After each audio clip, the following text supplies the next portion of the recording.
주시고 또 하나님의 음성으로 받게 하여 주옵소서. 예수님의 이름으로 기도하옵나이다. 아멘. 할렐루야. 네, 오늘 제목은 부모는 가정의 제사장입니다 라는 제목으로 말씀을 전할 것입니다. 이와 비슷한 제목이 전에 있었죠. 기억나십니까? 그때는 뭐였죠? 부모는 가정의 선지자입니다. 예, 그리고 오늘은 부모는 가정의 제사장입니다. 예, 기억나십니까? 아기가 태어나자마자 가장 처음 만나는 선생님, 교사는 부모라고 했어요. 선지자, 가르치는 일. 그러면 가장 처음 만나는 대통령, 왕은 누구예요? 역시 부모님이다. 부모님. 집에서 말씀으로 훈계하고 다스리고 지도하는 역할을 하는 거죠. 그리고 아기는 가정에서 가장 처음 만나는 목사님이 바로 부모님입니다. 부모님. 부모가 그 목사의 역할을 감당하지만 특별히 가장은 하나님께서 가정에 세우신 머리가 되고 그 다음에 제사장으로 세워 주셨습니다. 여러분, 제사장의 역할이 뭡니까? 제사장의 역할은 제사를 집례하는 역할을 합니다. 그러니까 구약 시대 때에 제사장이 없으면 제사가 진행이 안 돼요. 그러니까 그 짐승을 갖고 왔죠. 직접 제사 드리러 온 사람이 짐승을 잡아야 됩니다. 직접 잡는 이유는 그 짐승이 자신의 죄 때문에 죽임을 당하는 것을 몸소 체험하는 거예요. 피를 흘리잖아요. 내가 짐승을 죽일 때에 내 죄 때문에 이 흠없는 양과 염소와 이 제물이 죽임을 당하는구나, 찔림을 받고 회개하게 되고 하나님의 은혜를 구하게 되는 것입니다. 그래서 짐승을 잡는 것은 제사인이 잡고요. 그 다음에 나머지는 제사장이 다 처리합니다. 각을 뜨고 번제단에 그 제물을 올리고 태워서 다 불태우고 피를 뿌리고 뭐 그런 일을 감당하는 사람이 제사장입니다. 그러니까 제사장은요, 이 화목하게 하는 직분이에요. 화목하게 하는 직분. 하나님과 죄인 사이에 화목을 이루게 하는 예배를 통해서 십자가의 그 은혜를 통해서 제사장은 하나님의 백성들이 하나님께로 나오게 하는 역할을 하는 것이죠. 마찬가지로 부모는 가정에서 그 일을 감당하는 제사장이라는 것입니다.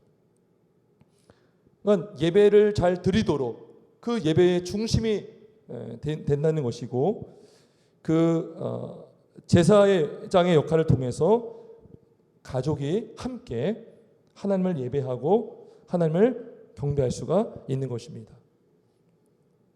자, 오늘 본문을 보면 욥의 가정이 나와요. 욥의 가정.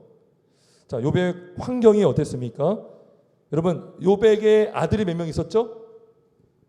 아들이 7명, 딸은요 3명이었죠. 아주 다복한 자녀들이 많았습니다. 우리 옛날 어르신들 많이 자녀를 낳았죠. 막 보통이 7명, 8명, 그죠? 자, 근데요, 이 욥의 가정은 자식만 많은 것이 아니라 뭐도 많았습니까? 재산도 많았습니다. 재산도 많았어요. 양이 몇 마리입니까? 7,000마리. 낙타가 3,000마리. 소가 500결이. 암나귀가 500마리. 엄청난 부호였어. 부호. 엄청난 종도 많아요. 종도 많이 있었다. 여러분, 나중에 그 사탄이 하나님께 나타나서 이렇게 참소하죠. 뭐냐면 욥이 끝까지 하나님을 입술로도 범죄하지 않았을 때에 그 사탄이 하나님께 와서 저 욥은 재산이 많기 때문에 하나님을 경외하는 것입니다. 그러니까 돈이 많아서 저렇게 버틸 수 있는 힘이 있는 것이다 라고 자꾸 이렇게 이상한 말을 자꾸 꾸몄죠. 자, 근데 욥은 재산이 많았지만 재산이 주인이 아니었습니다. 어떻게 알 수 있어요? 1절 보면 욥에 대해서 이렇게 말합니다. 그 사람은 온전하고 정직하여 하나님을 경외하며 악에서 떠난 자더라라고 말해요. 여러분, 그렇다면 욥이 재산이 많은 것이 어떤 편법으로 재산을 불렸을까요? 불법으로 불렸을까요? 거짓말로, 부정직함으로 재산을 늘렸을까요? 그렇지 않았습니다. 욥은 정직한 사람이었습니다. 욥은 온전한 사람이었고 여호와를 경외하여서 악에서 떠난 자였다라고 말씀하고 있기 때문에 그는 성실하게 일했을 것입니다. 그리고 부지런히 일을 했을 것입니다. 그리고 하나님이 주시는 그 재산과 물질과 자녀에 대해서 늘 감사를 했을 것입니다.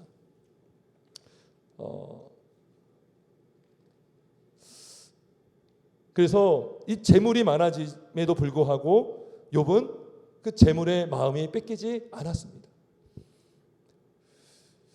여러분, 그리고요, 재산이 많으면 이 재산 문제로 이 자녀들 간에 다툼이 있을 수 있거든요. 형제 자매 간에 다투거나 왕래가 끊어지거나 이 땅 때문에, 재산 때문에 문제 있는 가정들이 많지 않습니까? 오늘날에도. 근데 욥의 가정은 굉장히 아주 화목했어요. 어떻게 할 수 있습니까? 자, 이 3절에 보면, 4절에 보면 그 자식들이요 출가를 했습니다. 출가했는데 그 어떤 아들이 생일이면 다른 형제들을 다 불렀어요. 다 불러서 잔치를 베풀었습니다. 이거 쉽지 않습니다, 여러분. 근데요, 누나들, 자매들까지도 불렀어요. 누이 3명도 청하여 함께 먹고 마시더라. 그러니까요, 이 욥의 가정은요, 이게 유복하고 화목한 그런 가정이었다는 것입니다. 그러니까 재산이 많았지만 그 재산 때문에 다툼도 없었고 서로 시기하는 것도 없었고 어떤 미워하는 것도 없었고 가족 간에, 형제 간에 의가 상하지도 않았다는 것이죠. 자, 잠언 17장 1절에 이런 말씀이 있어요. 마른 떡 한 조각만 갖고도 화목하는 것이 제육이 집에 가득하고도 다투는 것보다 나으니라. 이게 뭐냐면 화목이 더 중요하다는 것이죠. 아무리 재산이 많아도 다툰다면 그 재산이 의미가 없다는 것이죠.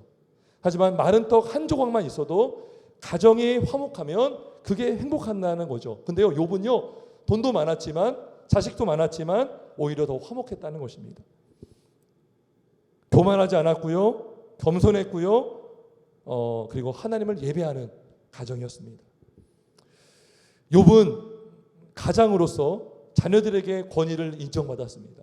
여러분, 오늘날 우리 한국이나 어떤 가정의 문제가 뭡니까? 권위가 상실한. 권위는 하나님이 주신, 질서가 없으면 망가지죠. 가정의 질서가 없거나 교회나 나라의 질서가 무너지면 굉장히 혼란스러워질 수 있는 것입니다. 근데요, 이 욥은 권위가 있었어요. 권위. 어떤 권위냐면, 자, 이렇게 잔치를 베풀고 나서 끝나면 욥이 그들을 다 부릅니다. 불러요. 그리고 성결하게 합니다. 5절에 보면, 그리고 아침에 일어나서 그들의 명수대로 번제를 드렸습니다. 여러분, 이거 쉽지 않을 거예요. 여러분, 오늘날은요, 이렇게 짐승을 잡지 않고 예배만 드리죠. 근데 이때는요, 번제를 드리려면 짐승을 준비해야 하고 굉장히 번거로운 절차가 많습니다.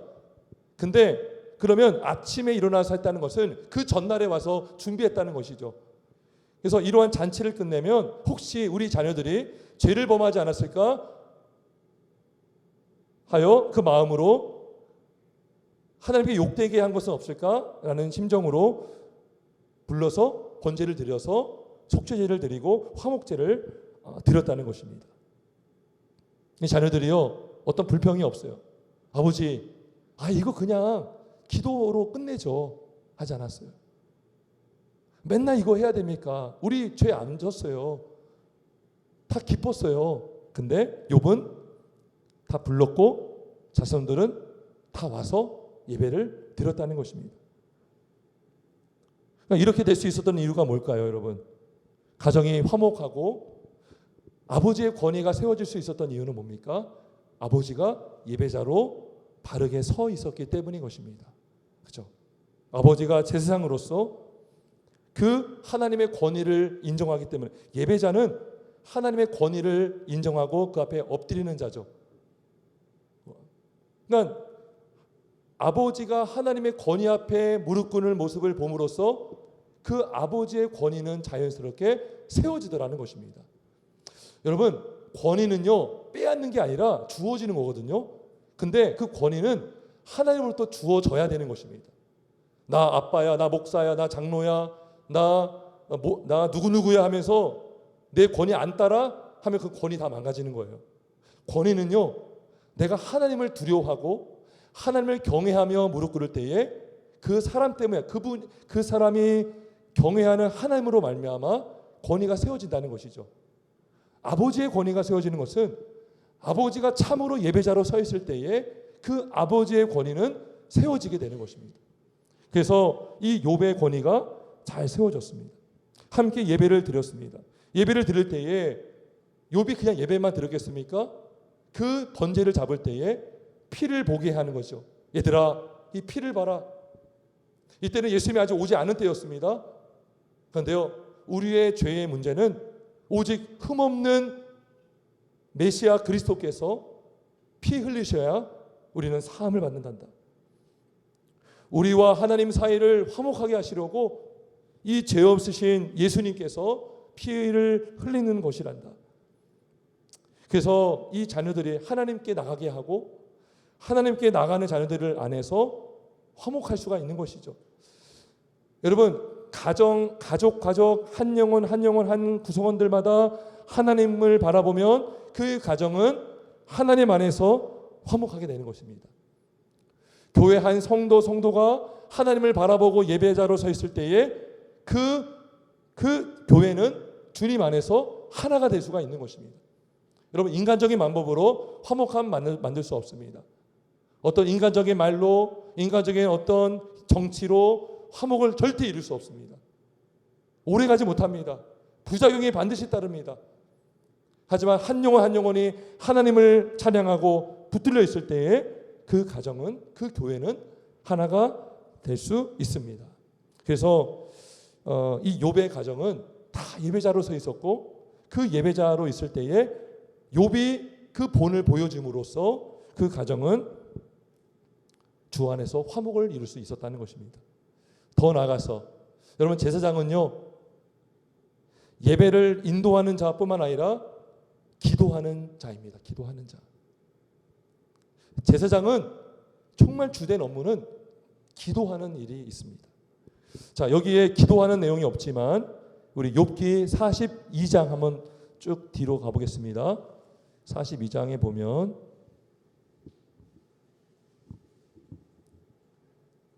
42장 8절 한번 보겠습니다. 8절.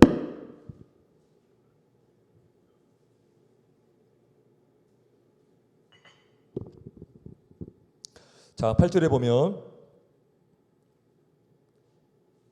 자, 하나님께서 욥에게 먼저 말씀하신 후에 엘리바스에게 또 말하고 그 친구들에게 말씀하시면서 8절에 보면 이런 말씀이 있어요. 그런즉 너희는 수소 7과 순양 7을 가지고 내 종 욥에게 가서 너희를 위하여 번제를 드리라. 내 종 욥이 너희를 위하여 기도할 것인즉이라고 되어 있어요. 기도할 것인즉. 그러니까 제사장은요 단순히 제사를 집례하는 것뿐만 아니라 그 제사하는 가운데에 기도하는 일을 해야 된다는 것입니다. 기도. 예배 가운데에 자녀를 위해서 기도했겠죠. 욥은 당연히. 그죠? 오늘 5장 5절의 말씀에 보면 번제를 드렸던 것은 단순히 번제만 드린 것이 아니라 번제를 드리는 가운데에 예배하는 가운데에 그 자녀를 위해서 기도했다는 것입니다. 왜냐하면 죄를 범했는지 모르니까 하나님을 욕되게 한 것이 있나 그것 때문에 번제를 드리지 않았습니까? 그 부모는 기도하는 자라는 것입니다. 자녀를 위해서.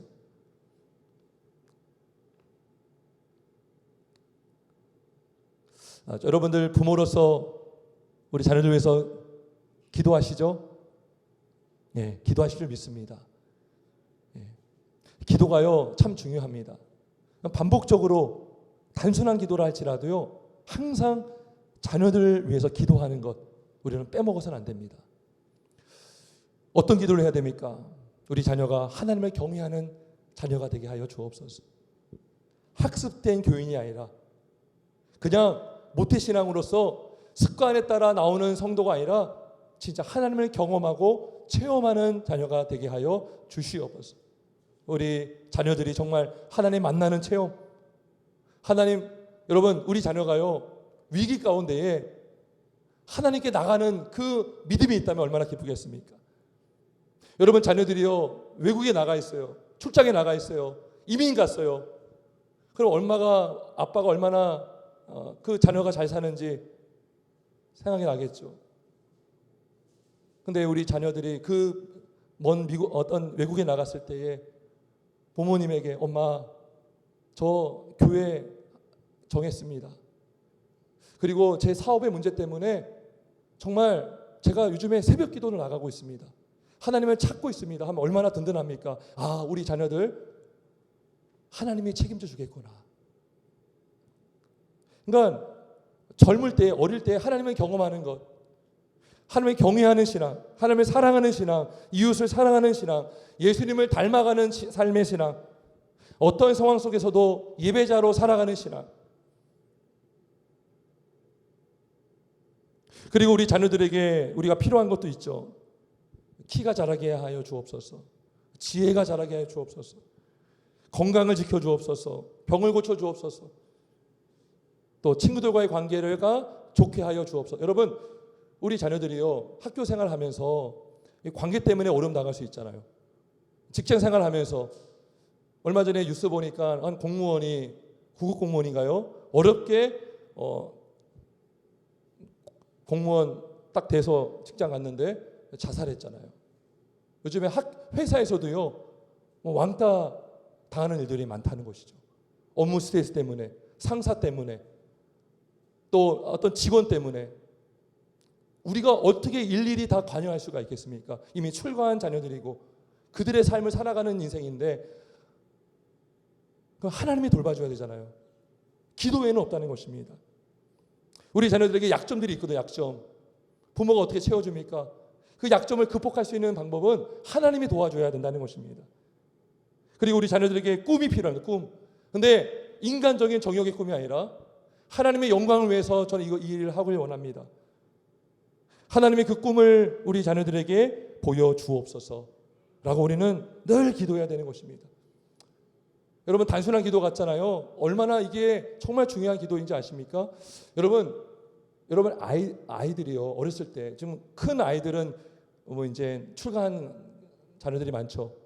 근데 어릴 때 애가 이게 아침에 일어나면 부모님한테 인사하면 기분 좋아 안 좋아요? 기분 좋아 안 좋아요? 좋죠. 엄마 잘 주무셨어요? 아빠 잘 주무셨어요? 어느 때는요 그 인사 받으려고 물어봐요. 잘 잤니? 왜요? 나도 좀 인사를 받고 싶거든요. 그게 부모님의 마음이에요. 똑같은 말을 해도 엄마 잘 주무셨어요? 엄마 어제 아팠어요. 엄마가 아팠는데 오늘 일어나서 아들이 와가지고 아빠, 엄마 몸 괜찮아? 부모가 얼마나 기분 좋아요. 똑같은 말 해도 잘 주무셨어요? 하나님도 똑같아요. 똑같은 기도하지라도 우리 자녀 도와주세요. 지혜 주세요. 용기를 주세요. 건강 주세요. 믿음 생활 잘하게 해주세요. 직장 잘 다니게 해주세요. 관계가 원활하게 해주세요. 어디를 가든지 하나님의 영광 위에서 살아가는 빛이 되게 해주세요. 똑같은 기도지만 그 기도를 통해서 하나님께 나갈 때에 우리 또한 하나님의 자녀가 아니겠습니까? 영적인 하나님의 자녀가 우리잖아요. 영의 아버지에게 우리가 기도할 때에 하나님께서 우리 자녀를 붙드시고 인도해 줄 믿습니다. 여러분 수많은 믿음의 위인들 뒤에는요 기도하는 아버지와 어머니가 있었습니다. 여러분 성 어거스틴이라는 성자가 있어요. 우리 기독교를 잘 이렇게 기반을 닦아 놓았던 교부였거든요. 어거스틴. 근데 그 어거스틴이요, 굉장히 방황했던 삶을 살았습니다. 마니교라는 이단에 빠져서 살기도 했고요. 음란한 관계가 있었고요. 근데 그 어머니 모니카라는 여인이 계속 그 아들을 위해서 기도했다는 것이죠. 근데 그 기도를 주님이 응답하셨습니다. 여러분, 우리가 반드시 주님을 위해서, 또 우리 자녀가 주를 위해서 살도록 하기 위해서 기도하는 그 기도를 하나님은 반드시 응답하실 줄 믿습니다. 제가 지난 주 초에 그 영상 하나 보냈어요. 3분짜리 짧은 거. 김인주 목사님의 그 간증을 아마 여러분 들어본 적이 있을 겁니다. 그죠? 계속 기도하는 거죠. 하나님의 때까지. 그 기도를 주님이 받으실 줄 믿습니다. 식사할 때나 또 여러분 개인적으로 기도할 때나 하루를 시작할 때에 여러분의 자신을 위해서 기도할 것도 중요하지만 여러분 자녀들을 위해서 기도할 때 우리 다음 세대가 든든히 세워질 줄 믿습니다.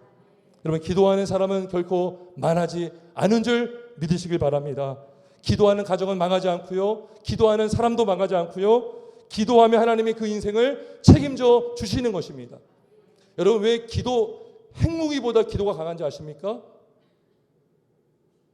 기도하는 그 나라를 주님이 붙드십니다. 기도하지 않는 나라보다 기도하는 한 사람이 강하다라고 존 낙스라는 사람이 말했어요. 왜요? 기도하면 하나님이 그 영혼을 붙들어 주기 때문인 것이고 그 인생을 책임져 주시기 때문인 줄 믿습니다. 여러분, 욥은요 기도하는 아버지였어요. 예배에 본을 보이는 아버지였어요. 늘 자녀들이 죄짓지 않을까, 하나님을 욕되게 하지 않을까 늘 기도했던 아버지였던 것입니다. 제사장으로서, 가장으로서 욥은 기도했고 그 자녀들이 주 안에서 화목하게 된 줄 믿습니다. 우리 끝으로 시편 128편을 읽고 마치겠습니다. 시편 128편.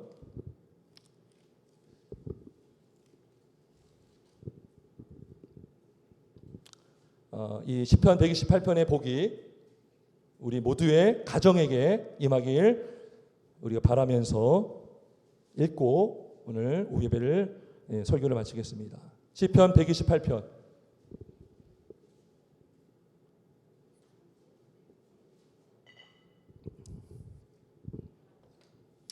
시편 128편 1절에서 6절 우리 한번 같이 한 목소리로